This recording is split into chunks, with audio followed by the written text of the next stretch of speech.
Jangan lupa subscribe, like, and share. Assalamualaikum warahmatullahi wabarakatuh.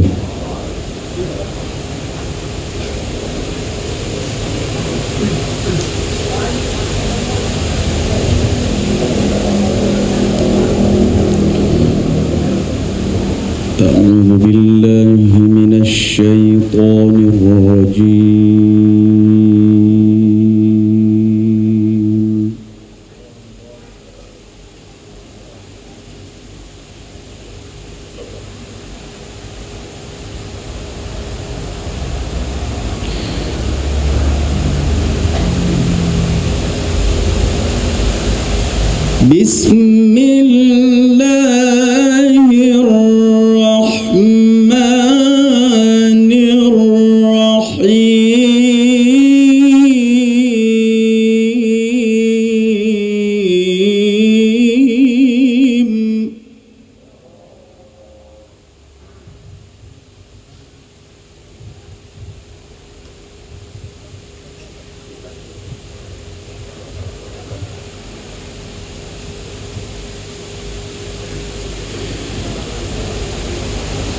يا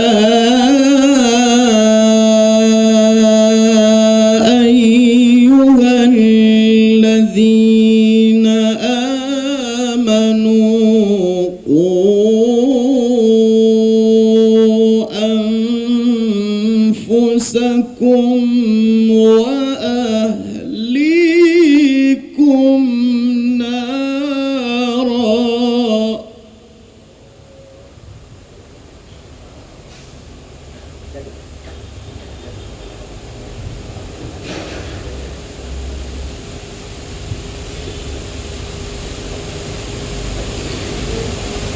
يا أيها الذين آمنوا قوا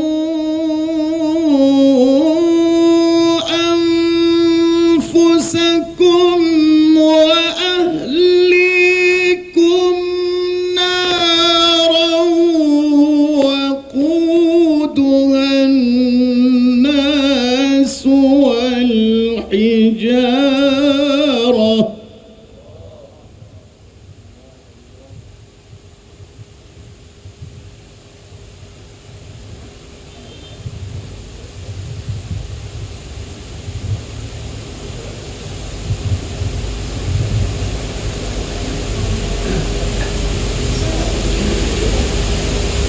وقودها الناس والحجارة عليها ملائكة غلاظ شداد لا يعصون الله ما أمرهم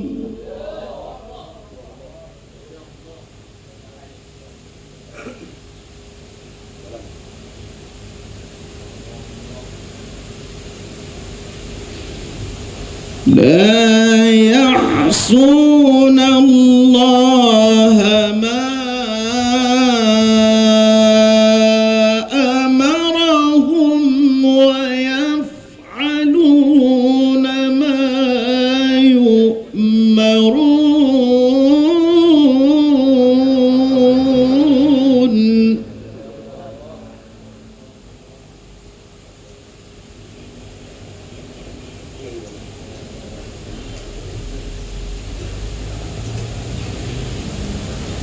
يا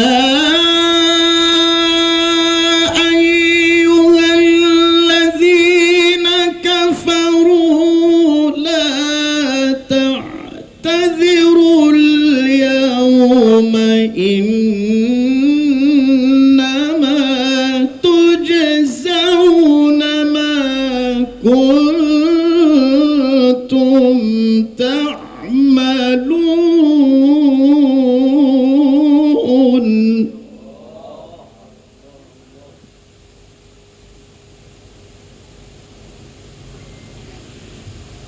يا أيها الذين آمنوا توبوا إلى الله توبة نصوحا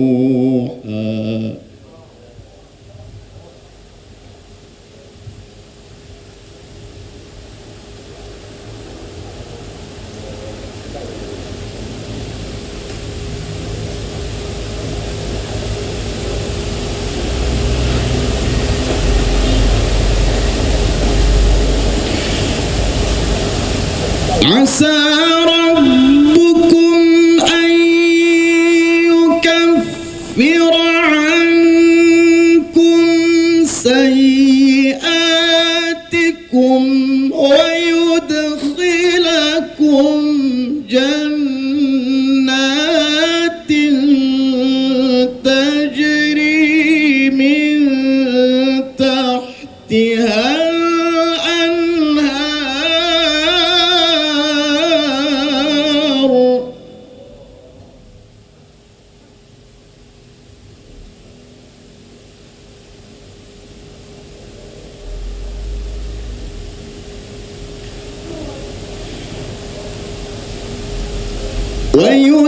ويدخلكم جنات تجري من تحتها الأنهار يوم لا يخزي الله النبي والذين آمنوا معه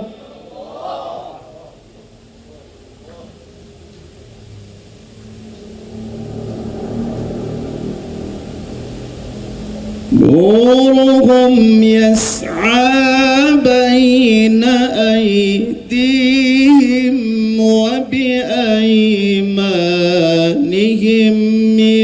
يقولون ربنا أتمم لنا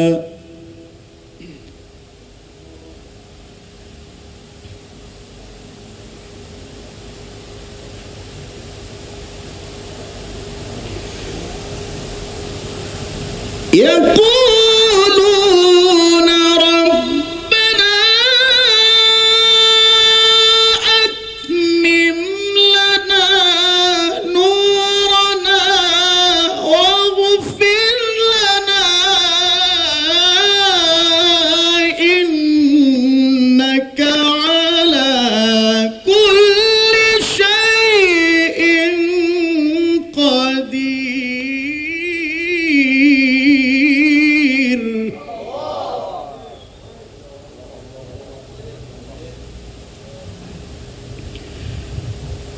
يا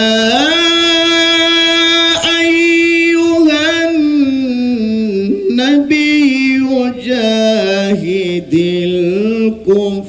الكفار والمنافقين واغلظ عليهم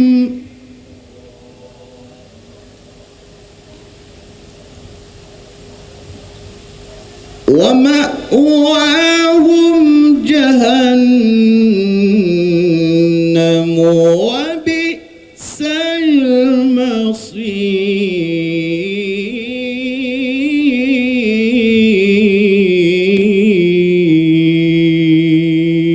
المصير. صدق الله العظيم.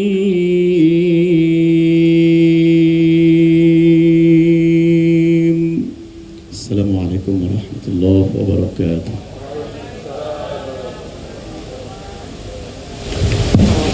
Bismillahirrahmanirrahim. Assalamualaikum warahmatullahi wabarakatuh. Alhamdulillah wassalatu wassalamu ala Rasulillah Sayyidina wa Maulana Muhammad ibni Abdillah wa ala alihi wa sahbihi wa man tabi'ahu wa mawala. yang sama-sama kita hormati Sahibul Bait beserta seluruh keluarga, sahabat, kerabat, tetangga, Al-Mukarram Ustadz Darwin Hasibuan beserta sahabat-sahabat rombongan An-Nasyid. Hadirin hadirat, insyaallah semuanya dimuliakan Allah Subhanahu wa taala. Amin ya rabbal alamin. Alhamdulillah sudah sholat, sudah makan siang, dan ini jam-jam yang sangat mengkhawatirkan, genting, karena kalau sudah tegang urat perut maka kendurlah urat mata. Apa nama daerah kita ini? Mabar. Oh. Dulu saya dari tahun 1990 sampai 1993 itu bolak-balik dari Sungai Sekambing ke Mabar, belajar mengaji ke Al-Mukarram Ustadz Fadlan Zainuddin, rumah beliau di Mabar. Masya Allah, ke rumah bapak berarti saya dulu 30 tahun yang lalu. Jadi cita-cita orang tua nih saya menjadi qori, tak sampai cita-citanya. Itulah maka kalau dimanapun saya ceramah selalu saya katakan, daftarkan anak ke pesantren supaya dia menjadi penghafal Quran, masukkan anak ke SD IT, SMP IT. Kalau ada di situ majelis-majelis tahsin, tajwid, tahfiz, tarannum, masukkan, mungkin ada bakat dia. Jadi sebetulnya kronologis di balik itu adalah ingin membalaskan sakit hati saya yang tak sampai cita-cita orang tua dulu. Betapa senangnya lah dulu orang tua tuh andai saya menjadi qori internasional macam Ustadz Darwin Hasibuan. Tapi justru dengan tak sampai itu pula makin semangat saya sampaikan di tablik akbar berulang-ulang, sehingga yang tak dapat diulang 30 tahun yang lalu dapat diulang oleh anak-anak generasi muda kita di masa akan datang, insyaallah. Amin.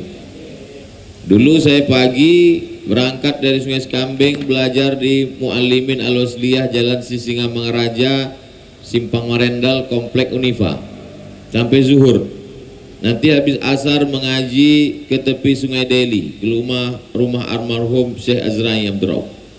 Dari 90 khatam saya 93. Saya dengarkan bacaan dari Al-Fatihah sampai ke An-Nas, khatam saya ngaji dengan beliau. Tapi tidak tahfiz, tak hafal, hanya membaca saja. Tahun 93 itu dibuatkan almarhumah Mak Nilah pulut kuning pakai ayam panggang, pakai balai-balai, dihadiahkanlah kepada almarhum. Begini tradisi kami menghormati anak, memuliakan, mengkhatamkan Al-Quran Tuan Syekh, didoakannya lah. Setelah itu saya pun pindah ke pesantren Darul Arafah. Lalu kemudian teruslah belajar, akhirnya balik lagi ke Medan. Sudah 31 tahun yang lalu, menunjukkan bahwa hidup ini udah lama. Kalaulah saya ikut Nabi Muhammad SAW, lebih banyak yang sudah dihabiskan daripada yang akan dijalani di masa akan datang. Jadi kalaulah umur 63, saya udah hitung-hitung insya Allah meninggal tahun 2040, 19 tahun lagi saja. Sedangkan yang dilewati dulu bolak-balik kemari 90, 93 sudah 30 tahun. Yang dilewati 30 tahun, yang mau dilewati 19, lebih lama lagi yang dilewati daripada yang akan dijalani di masa akan datang.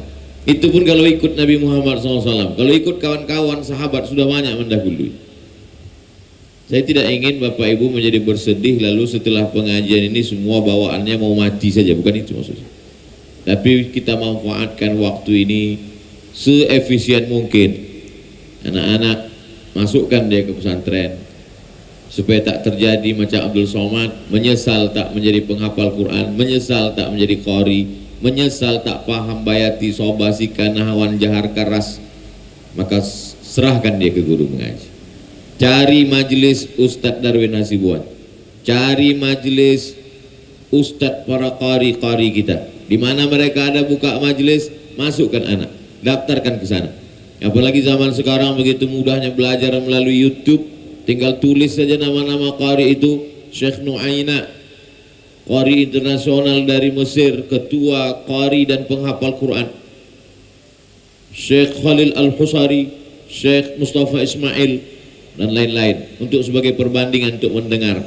Kalau ada majelis haflah para qari, bawa mereka supaya terbiasa telinganya mendengar, masuk ke dalam tangkai jantungnya, masuk ke dalam akal pikirannya.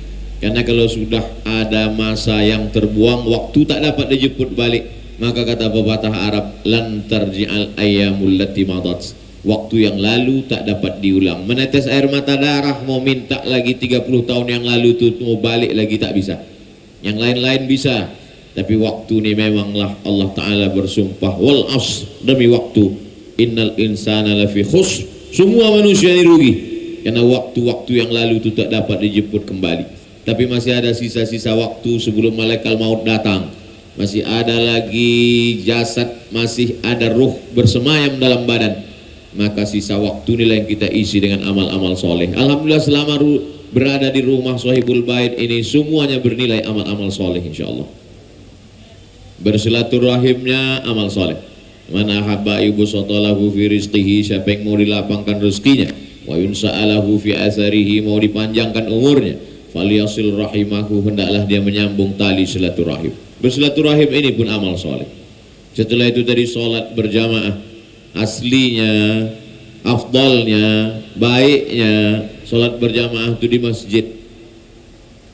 Kalau memang afdal sholat berjamaah di masjid, kenapa Ustaz tak ke masjid tadi? Kalau saya ke masjid, habislah waktu diajak jamaah itu berfoto, mau tak balik-balik. Jadi aslinya tadi saya minta izin ke Shahibul Bait sholat di sini, jamaah tetap ke masjid. Rupanya jamaah juga di rumah, mungkin ada tujuan barokah dan lain sebagainya. Di masa akan datang kita tetap memakmurkan masjid, insya Allah. Setelah selesai itu pula kita bercerita, bercengkerama, maka sesungguhnya berbicara itu pun juga mendatangkan rahmat dan barokah. Karena berbicara dengan orang beriman tak ada lagha sia-sia, tak ada hampa tanpa makna, semuanya mengandung makna yang baik-baik. Setelah itu pula makan. Man kana yu'minu billahi wal yawmil akhir, siapa yang beriman kepada Allah dan hari akhirat, falyukrim dhaifahu, muliakanlah tamu. Maka kami masya Allah tabarakallah, dari mulai datang sampai duduk bercerita, sampai sholat, sampai makan, merasa dimuliakan, dihormati. Maka mudah-mudahan Allah lah yang membalas, jazakumullah khairul jazak. Setelah itu disuguhkan pula bacaan Al-Quran. Wa idza quri'al Qur'an, kalau kamu mendengarkan bacaan Al-Qur'an, fastami'u lahu, dengar baik-baik, wa ansitu, diam, la'allakum turhamun, turun rahmat. Dibacakan Quran di dalam masjid, turun rahmat dalam masjid. Dibacakan Quran dalam kamar, turun rahmat dalam kamar. Dibacakan Quran dalam rumah, maka turunlah rahmat di dalam rumah.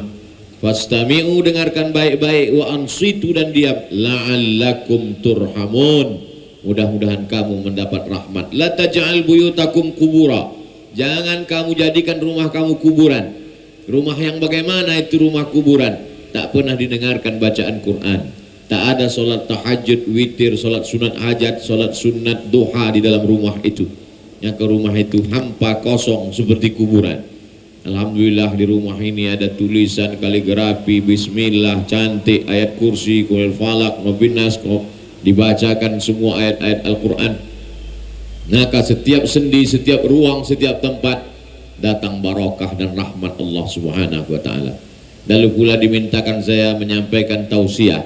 Tausiah itu bahasa Arab, artinya wasiat. Wasiat artinya pesan, dalam rangka watawasau bil haq, watawasau bis sabr.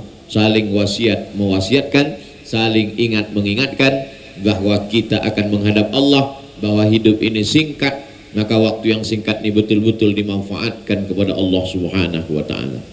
Banyak foto Insinyur Soekarno di rumah Shahibul Bait. Memandang ke kiri Bung Karno, memandang ke kanan Soekarno. Sudah meninggal dunia, tak ada lagi di atas dunia ini, tapi pahala tetap mengalir kepada beliau 24 jam. Subuh, zuhur, asar, maghrib, isya, duha, tengah malam, tak putus pahala mengalir ke beliau. Cerdas dia. Pahala mana yang mengalir kepada Bung Karno? Pahala mendirikan Masjid Istiqlal. Dibuatnya masjid terbesar se-Asia Tenggara. Indonesia, Malaysia, Singapura, Thailand, Brunei Darussalam, Filipina. Maka masjid yang terbesar adalah Masjid Istiqlal. Semua orang yang datang, Obama masuk melihat, tercengang dia. Hebat masjid ini besar. Ide Presiden Soekarno. Yang lain-lain tinggal, istana Bogornya tinggal, rumah megah mewahnya tinggal, mobil-mobilnya tinggal. Naik pesawat dari Jakarta, dari Pekanbaru ke Jakarta. Dari Jakarta transit lagi di Doha. Dari Doha naik pesawat lagi ke Tripoli, Libya. Dari Tripoli naik pesawat lagi ke Casablanca, ibu kota Maroko. Dari Maroko naik kereta api ke Rabat. Sampai di Rabat tempat saya belajar, dibawalah saya berjalan-jalan oleh mahasiswa yang sudah lama tinggal. Beputulah kami di bawah pelang jalan, tertulis di situ Syarif Ahmad Soekarno, Jalan Ahmad Soekarno. Besar namanya, karena perjanjian antara blok barat, blok timur. Ketika itu dunia terbagi dua, blok barat ikut Amerika, blok timur ikut Rusia. Maka dia buat gerakan Asia Afrika non-blok. Maka dia adakan gerakan itu di Bandung Lautan Api. Maka seluruh negara-negara merasa terkesan dengan Bandung. Lalu kemudian waktu itu Raja Maroko namanya Raja Muhammad V. Raja Muhammad V punya anak namanya Hasan II. Hasan II punya anak namanya Muhammad VI, raja yang sekarang masih hidup. Kakek datuk dari Muhammad V itu, Muhammad VI itu Muhammad V yang hadir, yang datang. Maka ketika itu dia terkesan, dibuatnya lah nama dua jalan di Rabat itu. Satu jalan Bandung, satu jalan Soekarno. Beputulah saya di jalan itu, saya kirim ke Indonesia untuk menunjukkan ada ternyata nama presiden kita di negeri yang jauh di seberang lautan Samudra Atlantik, Maghrib, Maroko, tempat tenggelamnya matahari. Nama besar hilang, jasadnya tak lagi ada di atas bumi. Tapi dia cerdas, pahala tetap mengalir. Ini juga pelajaran bermakna buat kita yang hari ini punya nama besar, yang hari ini punya rumah megah mewah, kendaraan, hilang jabatan, hilang penghormatan orang. Kalau mau kekal abadi adalah membangun masjid. Mudah-mudahan di antara kita ini yang sudah bangun masjid bertambah-tambah lagi, yang belum bangun masjid punya niat sebelum mati bangun masjid insya Allah. Kalau Ustaz Somad bangun masjid, apalah nama masjidnya?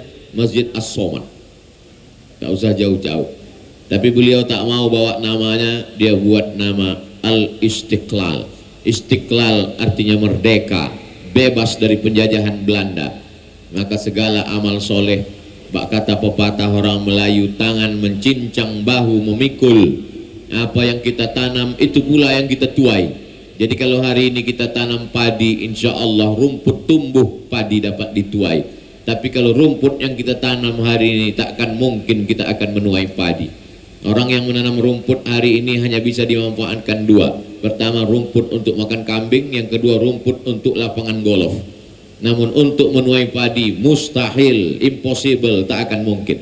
Jadi apa yang kita lakukan hari ini, anak-anak yang kita didik dengan pendidikan agama, akidahnya Ahlus Sunnah wal Jamaah, fikihnya bermazhab Syafi'i, dengan tetap menghormati mazhab Hanafi, Maliki dan Hambali. Lalu kemudian belajar dia memperbaiki akhlaknya dengan tasawuf, suci hatinya dari hasad, dengki dan busuk hati. Mati kita menghadap Allah, dialah tengah malam berdoa, Rabbi firli wa liwalidayya warhamhuma kama rabbayani shaghira.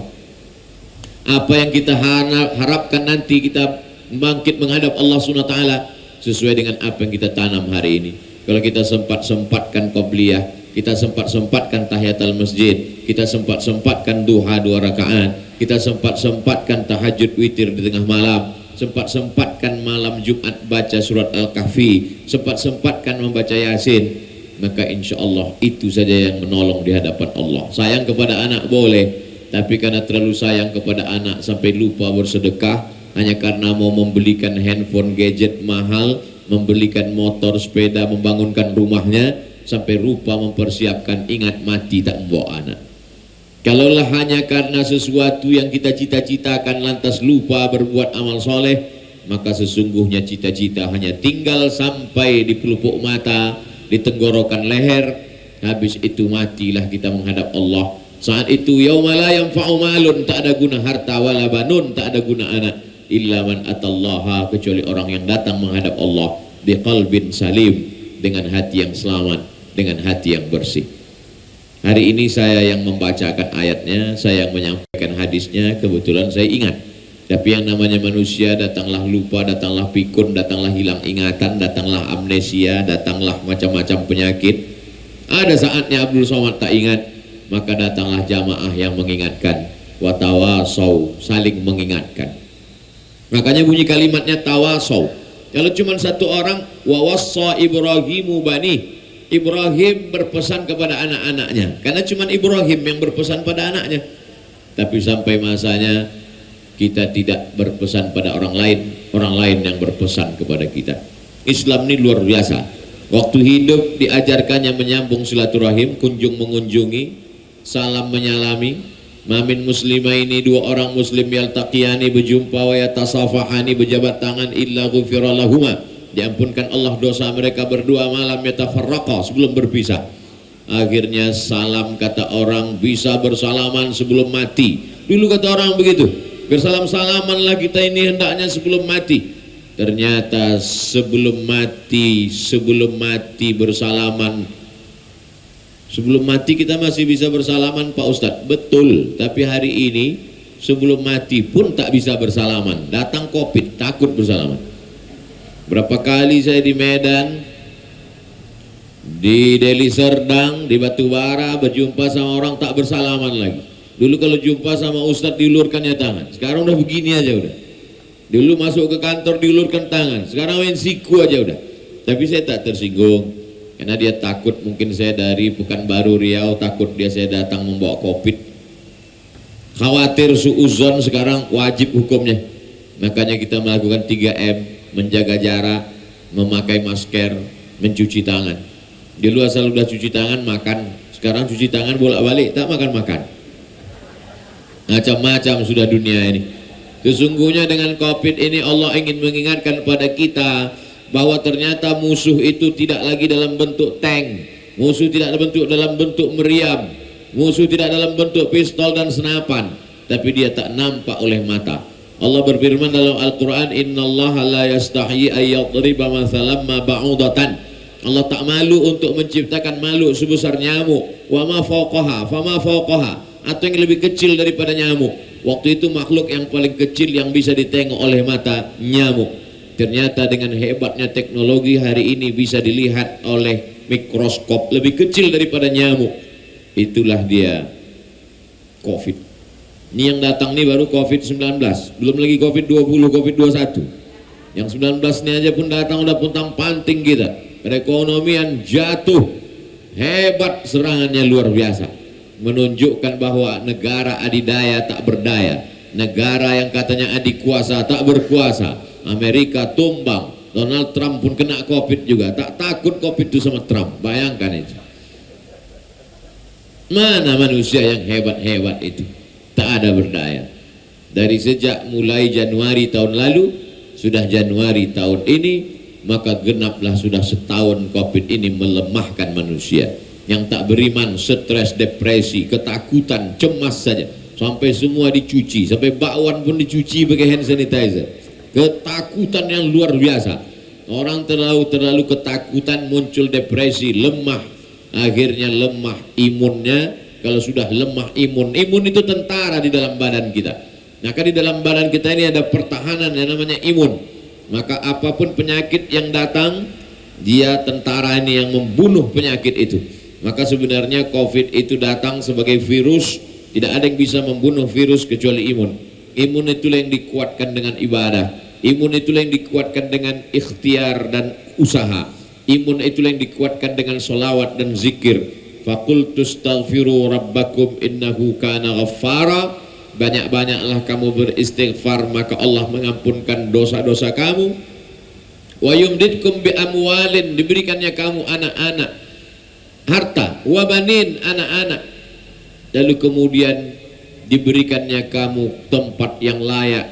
Lalu kemudian diberikannya kamu jannatin, surga, taman-taman yang indah, wa anhara, air-air sungai yang mengalir. Apa maknanya? Bahwa kita disuruh Allah dengan musibah besar ini banyak-banyak beristighfar, mengajari kita bahwa dosa kita banyak. Nabi Yunus alaihissalam ketika ditelan oleh ikan di dalam lautan, 3 kegelapan. Pertama gelap malam, yang kedua gelap laut, yang ketiga gelap perut ikan. Tak ada dia minta apa-apa kepada Allah. Di dalam perut ikan itu dia hanya berkata, la ilaha illa anta subhanaka inni kuntu minaz zalimin. Itu saja yang dia katakan, la ilaha illa anta subhanaka inni kuntu minaz zalimin. Dikeluarkan Allah dia dari 3 kegelapan, gelap malam, gelap perut ikan, gelap lautan. Begitu juga dengan kita hari ini, gelap kemiskinan, gelap kesusahan hati, gelap fitnah-fitnah yang luar biasa, gelap COVID-19. Maka tak ada cara lain kecuali berserah kepada Allah, bertasbih mengagungkan Allah, la ilaha illa anta subhanaka inni kuntu minaz zalimin. Man lazimal istighfar, siapa yang melazimkan memperbanyak istighfar, kata Nabi, ja'alallahu lahu min kulli dhiqin makhraja, segala kesempitan hidupnya akan dilapangkan Allah. Wa min kulli hammin faraja, segala kesusahan hatinya akan disenangkan Allah. Wa razaqahu min haitsu la yahtasib, diberi Allah dia rezeki dari yang tidak disangka-sangka. Itulah kita banyak istighfar. Nabi saja pun yang diampunkan Allah dosanya, yang dijamin maksum tak berdosa. Wallahi, kata Nabi, aku bersumpah, innila astaghfiru ila rabbi wa atubu ilaih, aku beristighfar tiap hari mi'ata marrah fil yaumi wal lailah, 100 kali sehari semalam. Tak ada dosanya Nabi itu, tapi dia tetap beristighfar sehari sekali, sehari 100 kali. Maka sesungguhnya dia sedang menyindir kita. Aku yang tak berdosa, aku yang dijamin masuk surga, aku yang banyak beribadah 100 kali beristighfar. Bagaimana dengan engkau Abdul Somad? Dosa mata, dosa telinga, dosa mulut, dosa hati, dosa tangan, dosa kaki, dosa lintasan pikiran, berbisik-bisik dalam perasaan. Maka kalau ada waktu luang kosong, selesai sholat paling 3 kali kita beristighfar, astagfirullah, astagfirullah, astagfirullah. Tapi ketika waktu luang kosong, manfaatkan istighfar. Astaghfirullahaladzim. 1, 2, 3, 4, 5, 6, 7, 8, 9, 10, 11, 12, 13, 14, 15, 16, 17, 18, 19, 20. Pas 20. Jadi bagi yang tak membawa tasbih, cukup dengan ujung-ujung jari. Astaghfirullahaladzim, astaghfirullahaladzim, astaghfirullahaladzim, astaghfirullahaladzim. 20. 1 kali genggam 20, 5 kali genggam 100. Istighfar 20, selawat Allahumma sholli ala sayyidina Muhammad 20. Daripada mulut kosong tak bermakna apa-apa, daripada menceritakan aib orang lain, berkata yang tak betul, batil, segala macam. Betapa lidah inilah yang membuat orang masuk ke dalam neraka jahanam. Kalau kau sanggup menjaga 2 ini, maka selamat kau dunia, selamat akhirat. Lidah dengan kemaluan. Hari ini ada orang yang lidahnya, mulutnya tak berkata-kata, tapi tangannya pula habis meluluh lantakkan hati perasaan orang dengan WhatsApp, update status dan lain sebagainya. Saya Pak Ustadz, kalau sudah si Fulan ini update status, hancur hati saya.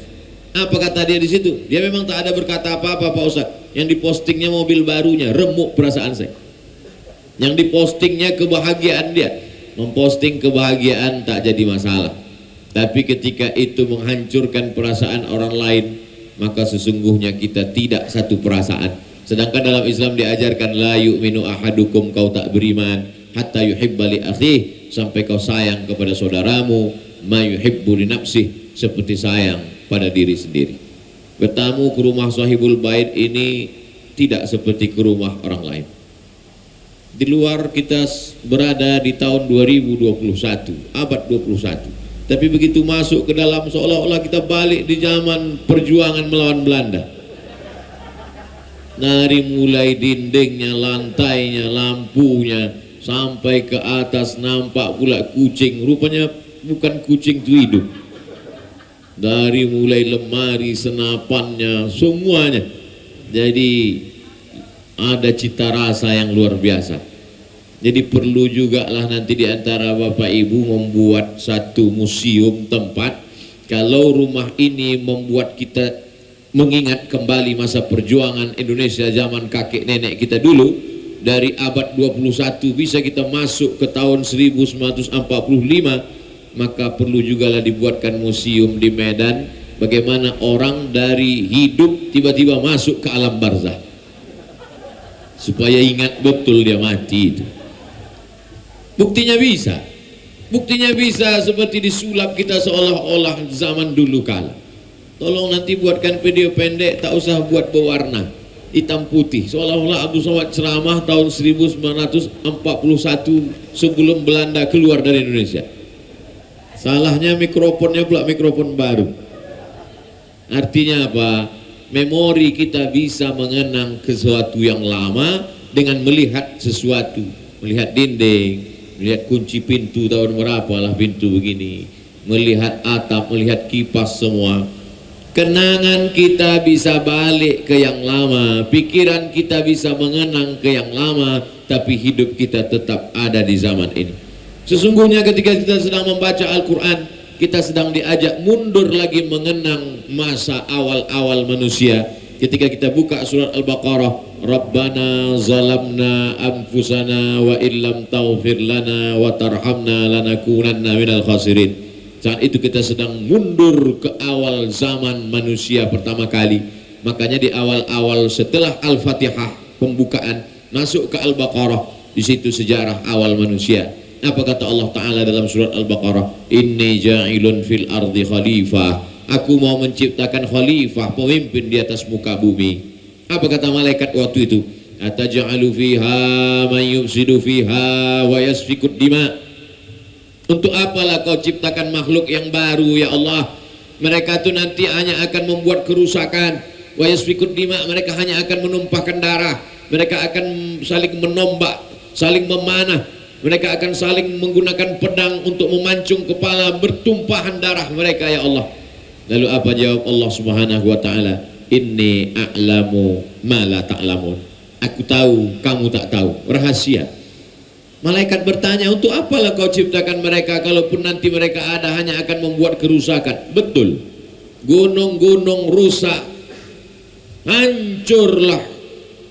Pokok-pokok kayu ditebang, dijual illegal logging. Karena pokok kayu tak lagi bisa menahan air, akhirnya kita kalau sudah hujan kebanjiran, kalau masa kemarau kebakaran hutan. Bapak Ibu mungkin di sini pakai masker nih sekarang. Kami dulu tiap tahun pakai masker di Riau, kebakaran hutan. Asapnya sampai kemari, kami kirim dari sana. Musim hanya dua, musim hujan kebanjiran karena air tak lagi bisa ditahan oleh gunung. Sebab apa? Sebab pohon-pohon sudah ditumbang. Lalu kemudian akibat pokok kayu sudah mati, maka akarnya tak bisa menahan tanah, tanah pun turun longsor, habis semuanya. Pergi kita ke pantai, berserakan botol-botol plastik, sendal jepit, habis semua. Rusak alam ini. Zaharal fasadu fil barri, sudah nampak kerusakan di daratan, wal bahari, di lautan, bima kasabat aidin nas, akibat dari ulah perbuatan manusia. Apa kata malaikat? Wa nahnu nusabbihu bihamdika wa nuqaddisu lak. Kami bertasbih memuliakanmu ya Allah. Tak usahlah kau ciptakan makhluk yang baru ya Allah. Dijawab Allah, inni a'lamu ma la ta'lamun. Aku tahu, kamu tak tahu. Rupanya inilah rahasianya. Ada makhluk-makhluk yang diciptakan Allah, dia tidak merusak tapi menjaga. Ada makhluk-makhluk yang diciptakan Allah, dia tidak saling membunuh tapi dia saling memelihara, saling bersilaturahim. Tak ada darah yang tumpah, tak ada manusia yang terbunuh, tak ada hati yang tersakiti. Maka rahasianya adalah aku ciptakan makhluk yang baru, kata Allah. Dia lebih baik daripada kalian malaikat. Kalian ini baik karena tak ada hawa nafsu. Tapi manusia ini ada nafsu makan, ada nafsu seks, ada nafsu kekuasaan, ada nafsu ingin lebih dari orang lain. Tapi manusia bisa menahan nafsunya itu. Lalu kemudian mereka makhluk yang lebih mulia daripada malaikat. Akhirnya malaikat pun bersujud kepada dia. Wa idh qulna lil malaikati isjudu, wahai para malaikat bersujudlah kalian semua. Fasajadu, semuanya bersujud illa iblis, kecuali ada satu yang tak mau sujud. Iblis lah yang tak mau bersujud. Aba wastakbara, dia angkuh dan sombong. Ma mana'aka alla tasjuda li Adam idh amartuk, kata Allah. Kenapa kau tak mau bersujud kepada Adam wahai iblis? Apa jawab iblis? Khalaqtani min nar, aku kau ciptakan dari api. Wa khalaqtahu min tin, dia kau ciptakan dari tanah. Ana khairum minhu, aku lebih baik daripada dia.